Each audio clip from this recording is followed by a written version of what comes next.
Siqaret və tütün məmulatları hələ də dövrümüzün ən aktual problemi olaraq qalır. Siqaretdən tərgitmə kampaniyaları isə bu məsələdə uduzur. Görəsən niyə?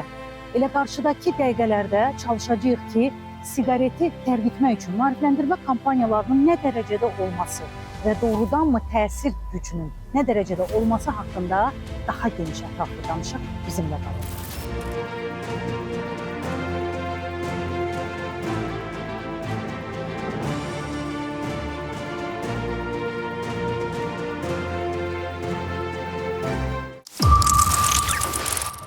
Səbinə xanım, əsrimizin dəyişiklikləri çoxdur və bizi sevindirir. Xüsusilə də gənclərlə bağlı olan mövzularda, söhbətlərdə sevindirici məqamlar çoxdur. Amma çox əfsuslar olsun ki, hər şey dəyişir, siqaretə maraq səngimir. Bəli. Hələ də davamlı şəkildə gənclərimiz siqaretdən istifadə edirlər. Səbəb nədir? Niyə bu qədər populyardır gənclər arasında siqaret? Əslində bunun bir çox səbəbləri var. Onlardan dost çevrəsi ola bilər, ailə ola bilər, təbii ki, sosial media ola bilər. Adətən bunların ən önəmlisində təbii ki, dost çevrəsi dayanır. Çünki nə qədər ailədən götürsələr də, ailə ilə ünsiyyətdən daha çox dost çevrəsi ilə bir yerdə olurlar. Və bunlar özlərini daha çox böyük zənn etməyə çalışırlar ki, mən siqaret çəkirəm, mən böyümüşəm kimi özlərini sübut etmək istəyirlər. Bu sadəcə onların imicini işləyir. Bəli, mən daha böyüyəm, sərbəstəm, özgür hiss edirəm özümü, ona görə də siqaretdən Əslində bu böyüklük nə də sərbəstlik deyil, əslində bu asılılıqdır. Təbii ki, bunun bir çox fəsadları da var. Bunlar maddi cəhətdən, psixoloji cəhətdən, sağlamlıq cəhətdən siqaret ümumiyyətlə gənclərə çox ziyandır. Gənclərdə ən əsas məsələ bunlarda özgüvənsizliyin çatışmazlığından irəli gəlir. Bu da təbii ki, heç bir şey yox deyə bilmirlər. Əksərən də ailədə də daha çox önəmlidir və valideynlər adətən deyir ki, ata siqaret çəkir, amma uşağa deyir ki, siqaret çəkmə. Təbii ki, ailə atadan nə götürürsə, onu nümayiş etdirəcək. Amma təbii ki, bu əgər valideynin sözünün kəsəri yoxdursa, təbii ki, bunun dediyinin sözünün belə təsiri qalmayacaq. Adətən gənclərə sual verəndə ki, bəs siz nəyə görə siqaret çəkirsiniz, niyə belə olur? Maraqlıdır, cavab nə olur? Bəli, dostum çəkir, mən də çəkirəm. Dostdan geri qalma məsələ. Amma bunun ən əsas məsələ isə yox demək bilməməsinin səbəbi təbii ki, dost çevrəsindən də irəli gəlir. Biz onu necə aradan qaldıra bilərik? Əgər özgüvənli şəxslər bu yox demək bir zəiflik deyil. Onun şəxsiyyətinin formalaşmasından irəli gəlir, özünü tanımasından irəli gəlir. Amma burada əgər biz bunları nümayiş etdiririksə, əgər öz mənəvi məqsədlərini bilən gənclər varsa, təbii ki, nə istədiyini bilən gənclər varsa, təbii ki, onlara heç bir insan mane ola bilməz. Mütləq. Bəli. Yəni gənclərin daha çox linç olunması, onların bir qədər ətrafı tərəfindən qınanılması məsələsidir ki, bəli, siqaretə yox deyə bilmirlər. Əksinə tənqid olunmaqdan gənclər çox qorxur. Bu da dediyim kimi ətrafdan irəli gəlir, seçdiyi dost çevrəsindən irəli gəlir. Burada ailələr önəmlidir. Ailələr övladları təbii ki, nəzarət etməlidirlər. Niyə? Dost çevrəsi necədir? Bəzən övladlar məktəbə gedir, amma heç ümumiyyətlə ailə maraqlanmır ki, mənim övladım necədir? Məktəbdə neynir, dərsə gedir ümumiyyətlə, yoxsa siqaret işləri ilə və ya narkotik işləri ilə ziyanlı vərdişləri var, yoxsa yox, maraqlı olmur. Və bu adətən valideynlər üçün ümumiyyətlə maraqlı olmur, təəssüf hissi ilə bunu qeyd edirəm, amma təbii ki, üzərində belə deyim, tam ciddi şəkildə dayanan, valideynlərlə uşaqlarını ciddi nəzarət edən təbii ki, valideynlər də var ki, sözümüz əlbəttə ki, onlara aid deyil. Əlbəttə. Səbinə xanım, gəlin bir qədər yaş kateqoriyası yüksək olan gənclərdən söz açaq. Məsələn, təhsilini bitirib müəyyən işə düzəlmə, karyera qurmaq kimi planları olan gənclərimiz özləri diqqət yetirmədən davamlı şəkildə siqaret çəkən, alkoqollu içkilərdən istifadə edən, amma düşünür ki, bu onun işinə və karyerasına heç bir təsir göstərməyəcək. Siz necə düşünürsünüz? İşə qəbulda qaydalarda və yaxud müsahibələrdə belə bir qaydalar tətbiq olunsa ki, siqaret qətiyyən çəkmək olmaz, alkoqollu içkilərdən istifadə edilməməlidir, narkotiklərdən istifadə olunmalıdır. Yəni, bu kimi qaydalar tətbiq olunsa, effekt verə bilərmi? Əslində təklif edərdim ki, layihələr üzərində çalışılsın. Çünki bu həm sağlamlıq cəhətdən daha yaxşıdır, həm də işə qəbul cəhətdən də. Biz adətən müsahibələr götürən zaman siqaret çəkən insanlar gəlir və bu təbii ki, qarşı tərəfi pis qoxu qarşılaşmasına səbəb olur. Bəli, narahat edir. Təbii ki, bununla bağlı bir tədbirlər görülə bilər, qanunvericiliyimizə müəyyən belə deyim, maddələr əlavə edilə bilər. Bu insanların sağlamlığına ziyan vurmamasını gətirib çıxara bilər. Səbinə xanım, ümumiyyətlə cəmiyyətimizdə hər şey aksiya, kampaniya şəklində təşkil olunan məqamlar var. Məsələn, narkomaniya yox deyək, siqaretə, ziyanlı vərdişlərə yox deyək. Bütün bunlar hansı dərəcədədir? Sizi qane eləyirmi və Məncə bunlar qane etmir. daha aktiv şəkildə bunları həyata keçirsək? Bəli, aktiv şəkildə həyata keçirə bilərik. Çünki Necə görürsüz? Məsələn, necə təşkil etmək olar aksiyaları? Mən əksərən məsləhət görərdim ki, gəncləri bir araya yığıb və ya siqaret çəkən gəncləri bir qism olaraq bir yerə yığıb, Aha. onlar haqqında sorğu keçirtmək. Yəni sizə həqiqətən bu siqaret çəkmək nə qazandırır? Yəni nə qazanırsınız, nə itirirsiniz? Təbii ki, itirdiyiniz məqamlar olur, amma qazandırdığınız məqamlar olmur. Bunlar adətən sonra peşman olurlar siqaret çəkməkdən. Təbii ki, buna həm maddi cəhətdən ziyanlar vurur, həm Əlbəttə. sağlamlıq cəhətdən ziyanlar vurur. Ona görə də bunlar əvvəldə olsa da, sonradan təbii ki, sağlamlığına ziyan vurur və sonra artıq bunun fərqinə varmış olurlar. Və yaxud məsələn, biz daha çox rəqəmsal platformalardan indi hal-hazırda istifadə etsək və challenge şəklində, marafon şəklində siqaret çəkən gəncləri bir araya toplayıb, sonra məsələn müddət qoymaq. Bəli, Mən nə qədər artıq siqaret çəkmirəm. Məsələn, bu formada bir kampaniya təşkil etmək, həm davamlı onlar ünsiyyət quracaqlar gənclər Bəli, öz bəli. arasında. Həm də siqaretə yox deyəcəklər və nəhayət tamamilə ki, razıyam. Gənclərimizdə ən böyük məsələlərdən biri bunlarda ümumi özgüvənliyin çatışmazlığı olduğuna görə biz Hə. bunları özgüvən bir qədər inkişaf Bəli, etdirmək. bəli. İnsanların özündə də bir həvəs olmalıdır. Həvəs olduğu sürəcədə də təbii ki, onlar pis vərdişlərdən uzaq olacaqlar. Siqaretə düşkün olan insanlar bəzən problemləri olan, ən çox mənim problemim var, mən siqaret çəkirəm. Bu kimi nüanslarla təbii ki, qarşılaşırıq. Günümüzün aktual problemlərindən biridir. Amma onlar özlərinin fərqinə varsalar, yəni özlərinin karyerasıdır, digər məsələləri tam dərk etsələr, məncə bu kimi vərdişlərdən daha da uzaq ola bilərlər və cəmiyyət olaraq da, bir fərd olaraq biz bunlara şərait yaratmalıyıq, bunlara layihələr təşkil Əlbəttə. etməliyik, görüşlər Dəstək təşkil olmalıyıq, etməliyik, bəli, Baxın, görüşlər demişkən gənclər məşhurları çox sevir. bəli, Onlardan sadəcə nəsə eşitmək, onlarla ünsiyyətdə olmaq. Biz bundan istifadə edib, məsələn, ali məktəblərdə məşhurlarla görüşlər təşkil eləmək və bəli. o görüşləri məhz siqaret çəkən məşhurları dəvət etmək. Məsələn, nə qədər ziyanlıdır, bundan nə qədər ziyan görüb deyə öz təcrübəsini bölüşsə, gənclər həm maraq dairəsində söhbət Təbii edəcək, ki. həm də ki, özü də bilmədən bu aksiyanın iştirakçısına Təbii çevriləcək. ki. Adətən belə deyim, universitetlərdə və digər məsələlərdə dediyiniz kimi çox zaman belə təlimlər, təəssüflər olsun ki, keçirilmir. Və biz məsləhət görərdik ki, bu çıxışımızdan sonra inşallah ki, universitetlərdə, digər tədris mərkəzlərində daha çox bu kimi aksiyalar, bu Bəli. kimi marafonlar təşkil edilsin. Düşünürəm ki, bu artıq baş verəndən sonra daha da davamı gələcək, ardı gələcək və cəmiyyətimiz daha da gözəlləşməyə doğru gedəcək.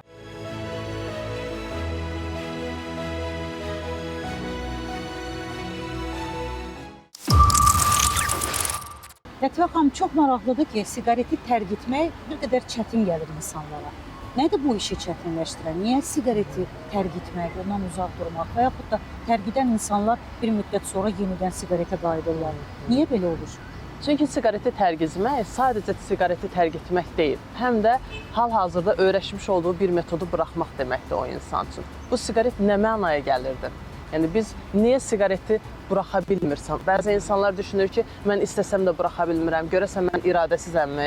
Burada insanın o siqareti nəyin yerinə qoyurdusa, hansı boşluq var idisə, hansı duyğularla baş edə bilmirdisə, onlarla üzləşəcək. Siqareti buraxdığı zaman, o tüstüyü getdiyi zaman yaralar açılmış olur. Hansı yaraları qanıyırdır, siqareti bunun üçün yara bandı kimi istifadə edirdisə, o yaralarla üzləşmə cəsarəti varmı? Onlarla baş etmək üçün sağlam mexanizmlər bilirmi? Bunlar rol oynayır. Tədqiqatlar göstərib ki, 3-5% hallarda bu tək başına alına bilir. Çünki tək başına bununla baş etmək dənizə tək başına açılmaq kimi bir şeydir. Amma dəstək olduğu zaman, məsələn 2008-ci ildə aparılan bir tədqiqatda göstərildi ki, əgər siqareti tərk etməyə çalışan bir insan həm sosial dəstək, həm ailə dəstəyi, həm psixoterapiya dəstəyi alırsa, kombinə edilmiş bir şəkildə dəstək varsa bu insana, daha rahat tərk etmiş olur, həm də geriyə dönməmiş olur. Lətifə xanım, siqaretə başlamamaq üçün işi necə qurmaq lazımdır? Necə düşünürsünüz? Bunun psixoloji tərəfdən hazırlıqları varmı?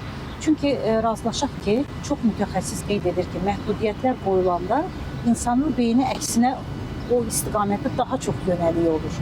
Əgər biz siqaret ziyandır, siqaret çəkmək olmaz və yaxud cərimələr, qorxutmalar kimi effektlərdən istifadə ediriksə və sonradan yenidən siqaretə başlayıb və yaxud siqaretin dadına baxmaq kimi insanda maraq oyana bilər. Necə düşünürsünüz? Siqaretə başlamamaq üçün daha effektiv yol nə ola bilər? Biz danışmalıyıq siqaretdən yoxsa danışmamalıyıq?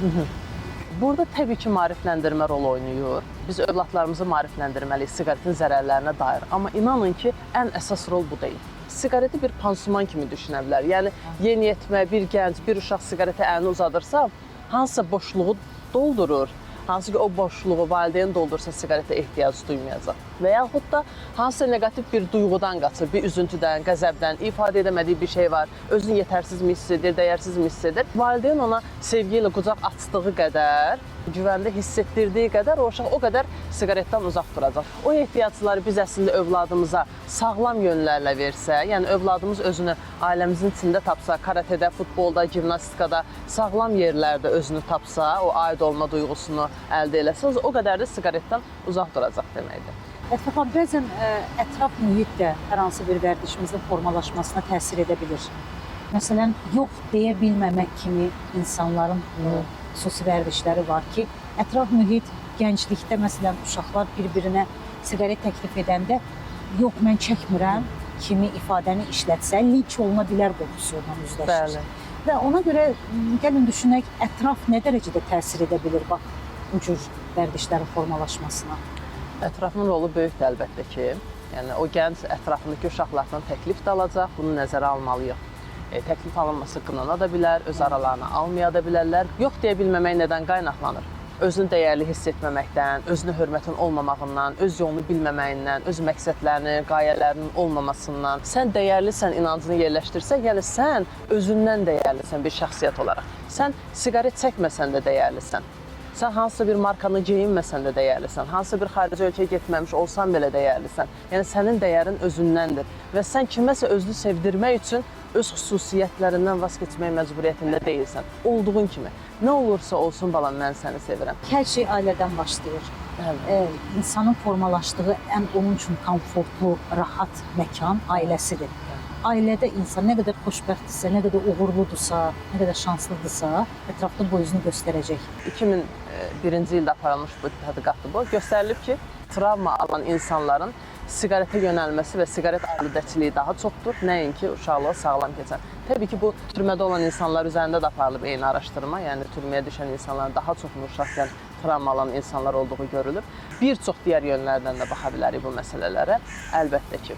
Və belə də deyək, bu uşaqların hansının ailəsi sağlam ailədirsə, psixoloji o ailədən dəstək alırsa, o ailədə güvənli bir ortam varsa, valideynləri tərəfindən yetərli qədər sevilirsə, dəyər görürsə, o qədər də siqaret və onun kimi aludəçiliklərdən uzaq qalır.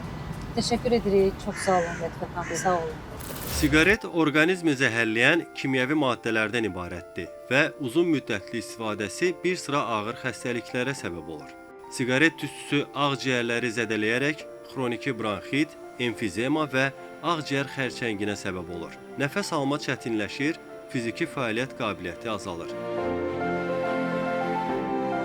Nikotin qan damarlarını daraldır, qan təzyiqini artırır və qan dövranını pozur. Ürək xəstəlikləri, infarkt və insult riskini artırır. Siqaret çəkmək həm də bizim fiziki görkəmimizə ziyanlı təsir göstərə bilər. Dəridə problemlər yarada bilir siqaret. Necə? Bax, elə mütəxəssis fikri çox önəmlidir. Görək mütəxəssis bu barədə nə deyir?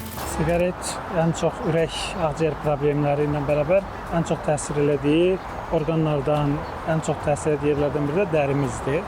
Dəriyə iki cür təsir edir. Bir, dəridə yaranan estetik problemlər, bir də bəzi dəri xəstəliklərin həm yaranmasında, həm də müalicəsinin gedişinə birbaşa təsiri var siqaretin. Estetik problemlər nədir? Erkən dəri yaşlanması. Bir çox hallarda 40-50 yaşlı bir insan, siqaret çəkən insanın dərisi təxminən 70 yaşlı bir insanın dərisinə oxşar bir halda olur və erkən dəri qırışlarının yaranması, dodaq ətrafında, göz ətrafında falan qırışların yaranması, dəri elastikliyin itməsi, dərinin solğunlaşması, dəridə rəng tonu formalaşır. Xüsusən barmaq ucları qətrana bağlı saralır, dırnaqlar saralır, dodaq rənginin tündləşməsi, bəzən pigmentasiya ləkələrinin yaranması. Bundan sonra kollagen sintezi pozulduğuna görə dediyim kimi dərinin elastikliyi itir, dəri qan dövranı pozulduğuna görə dəri daha solğun, daha cansız görünməyə başlayır və bir çox hallarda bu müqayisə eləyəndə biz bu sigaret çəkən insanlar və daha sonra sigareti buraxmış insanların məsələn belə qarşılaşdırmalar var ki, onların dərisində nə qədər bir canlanma yaranır o sigareti buraxdıqdan sonra. Müəyyən yaş dövründə erkən buraxılarsa bu dəri özünü bərpa eləyə bilir. Digər təsir isə bəzi dəri xəstəliklərində birbaşa siqaretin rolu var. Əgər dodaq və ağız boşluğunun xərçəngin götürəndəsə 75% siqaret çəkən insanlarda görülür bunların.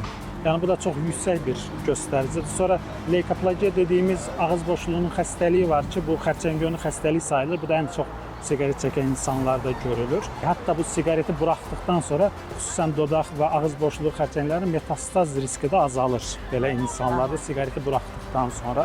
Digər xəstəliklərdən biri hidrogenit dediyimiz tər vəzi xəstəlikləri var ki, iltihabi xəstəlik. Bu siqaret çəkən insanlarda bu nikotinin tərvəzlərinə bağlayıcı təsiri var və burada iltihab formalaşır və beləcə də tərvəzlərin iltihabi xəstəliyi daha çox görülür siqaret çəkən insanlarda. Sonra psoriaz, pullu dəmirov dediyimiz xəstəlik, buğda eşənəyi dediyimiz xəstəlik var. Bu da siqaret çəkən insanlarda daha çox görülür və belə bir çox xəstəliklər var ki, dediyim kimi bu siqaret çəkən insanlarda xüsusən də trofik yaralar, məsələn, ayaqlarda, həm diabetik yaralar, arterial yaralar var ki, həm siqaret çəkən insanlarda daha çox görülür, həm də siqaret çəkən insanlarda bunların sağalması daha uzun çəkir. Yəni müalicəyə davamlılığı da olur belə xəstəliklərin. Ona görə də biz belə xəstələrə mütləq şəkildə siqareti tərk etmək tövsiyə edirik. Təbiətdə gördüyümüz hər bir şeyə qarşı allergiya formalaşa bilir. Siqaret də yəni tərkibində bir çox maddələr var da biz ən çox nikotin və qatranı çəksək də çox saylı orada maddələr var və bunların hər hansı birinə, bəzən bir neçəsinə qarşı da həssaslıq formalaşa bilir və allergik reaksiyalar formalaşa bilir və belə xəstələr olur. Ən sonunda biz düşünürük ki, artıq siqareti buraxması lazımdır. Bəzən dediyim ki, onun tərkibində hər hansı bir maddəyə qarşı bir reaksiya ola bilir və ondan sonra bu xəstəliklərdə bir geriləmə görürük və təbii ki, bu müşahidə oluna bilir. Siqaretin dəriyə təsiri araşdırılıb. Burada tam bir qərar qəbul olunmasa da burada bir neçə mexanizm görülür. Bunlardan biri tüstünün birbaşa dəriyə təmasıdır ki, o tüstü ilə bir yerdə də o maddələrin dəriyə çökməsi və onun təsiri var. Digəri isə bu siqaretin dəriyə damarlara sıxıcı təsiri var, belə deyək, daraldıcı təsiri var və beləcə də həm də qan qatlaşdırıcı bir təsiri var və o da dərinin qidalanması pozulur və beləcə də dəri xəstəliklərinin görülməsi, bəzən də yaraların sağalması uzana bilir. Bir digər təsir isə termik təsiridir, yəni birbaşa istiliyin dəriyə təsiri. Pasiv çəkicilərdə əsasən bu tüstünün birbaşa dəriyə təsiri ilə təbii ki, dəri xəstəliklərinin və dəri yaşlanmasının görmə ehtimalı artır. Xanımlarda belə bir şey var da, məsələn, biz bir çox hallarda görürük ki, siqareti tərk etmək üçün siqaret qutularının üzərində və yaxud da təbliğatlarda daha çox xərçəng, ağciyər problemləri qabardılır, amma beynəlxalq belə araşdırmalar da var ki, qadınları daha çox qorxudan estetik və saç şeyləridir ki, biz məsələn bir xanıma göstərəndə ki, siqaret çəkən insanın dərisi ilə çəkməyən insanın bu onun siqareti buraxmasında daha çox rol oynayır, nəinki onun xərçəng olma ehtimalını bilməsi. Təbii ki, siqaretin bayaq dediyim kimi qan dövranına birbaşa təsiri var. Damar daraldıcı və qan laxtalama faktoru və bu da saçın qidalanması, dərinin qidalanmasının pozduğuna görə saç sökülməsində, cansız saç, tez qırılan saçların görülmə ehtimalını artırır. Əgər xüsusən də çox saylı gün ərzində o siqaret çəkmə sayı var da, belə deyim, çox istifadə edən insanlar tərk etdikdə müəyyən dövrdən sonra bunun faydasını çox daha yaxşı görürlər.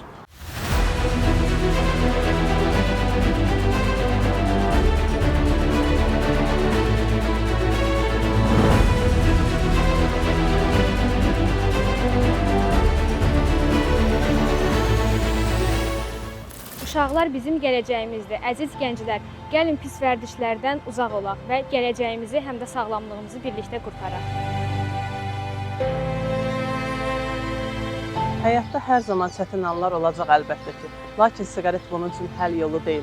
Əlinizi siqaretə uzatmaq yerinə ailənizi və sevdiklərinizə uzadın.